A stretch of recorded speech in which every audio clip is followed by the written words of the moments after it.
Hey guys, this is Dr. Sandy with another exciting video for you and your family and friends. Today I'm going to be talking about the ladder system and specifically how the ladder system applies to low back pain.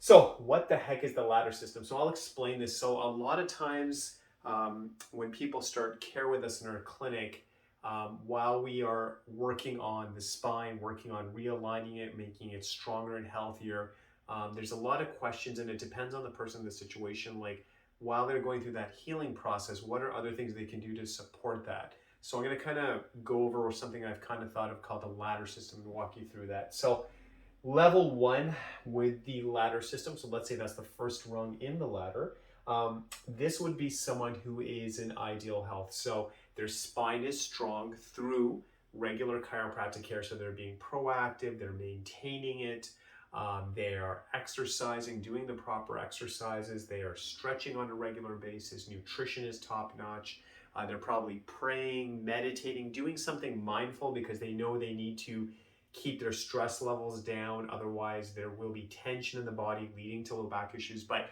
for the most part, in a level one person, specifically with the spine and the low back, professionally, they're able to work. There's no hindrance. They're with their family and friends, enjoying. They're able to play sports if they choose to. They're going to the gym. They have freedom. They are not restricted by their low back. And again, it's the chiro, it's the nutrition, it's the exercise, the stretching, the mindfulness, the prayer, meditation. They're doing all those good things to be proactive with their spine and for this conversation, the low back. So that's ideal. That's level one. Now, the reality is also when we meet a lot of patients, so level two might be someone who is starting to have back pain. It might be, I don't know, once a month. It's very infrequent when it happens. Their go-to thing might be to do some stretching, walking, and resting, and it usually dissipates. So they do a few stretches, they take a break, they feel sore at work, they get up. And they may also be in chiropractic care, receiving care to start rebuilding that spine, getting it aligned and getting it stronger. So this is pretty straightforward. I think that would be common for a lot of people. But I'll tell you why I made this video. So level three, which sometimes we may not think about, and I'd like to share this with you, whether you are my patient or not right now. What are other tools we can do? Because level four, I'm going to talk about this, that's like the medication and stuff. But just before we jump into using painkillers or anti-inflammatories, muscle relaxants, stuff like that, and of course, at all times when we're entering that arena, even if it's over the counter, you want to talk to your family physician. You want to talk to the pharmacist. They are well versed in these things and all that. In my opinion, these are powerful substances. Obviously, you need a professional to guide you through that.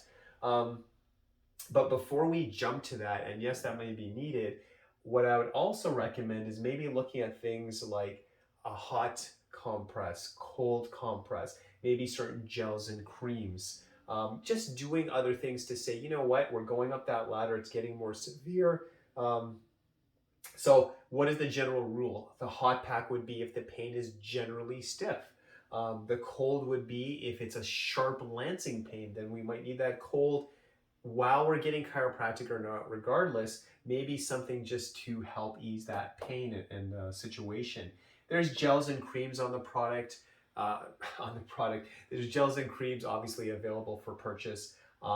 Again, I would still talk to the medical doctor, the pharmacist, and I believe there's products like Deep Icy Cold. There's A535. There's Arnica, which is a little more natural. I've heard people mention Lakota. There's different products out there. There's Tiger Balm, things like that out there. So those are things to look at as well. And then if the pain is just too much, it's too extreme, we're talking like 10 out of 10 pain, you're like, I don't think I can even think right. I think I'm going to throw up because the pain is so strong. It's really affecting my life. Temporarily, the reality is you might need a medication. And again, what I would ask is any medication, even the gels and creams, I would recommend talking to the doctor, the pharmacist.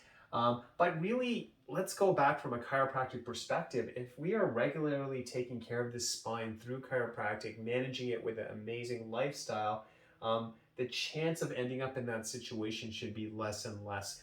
Do we need it sometimes, the medication? Of course we do, for the anti-inflammatories, the muscle relaxants, painkillers.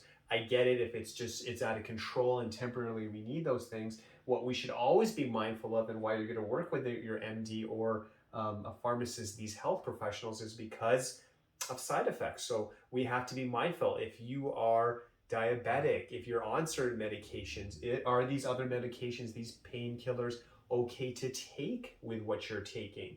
Maybe your blood profile with your health history. We just want to be aware. We want someone to help us through that process. So again, this is something where if it's getting that bad and we need that intervention, just please make sure your medical doctor or pharmacist can guide you through that process, know your health history, know what's best for you, because those substances, while they can help you, all of them carry side effects, and we should all be mindful of that. So my opinion as a chiropractor is always be conservative, and then the medication stuff with the health professionals you're working with them should be more like you've tried everything conservative, nothing's responding, then we need to go to that level. I understand that, and then work with them with their guidance. And in the big picture, of course, regular care of chiropractic with a great lifestyle should really avoid that.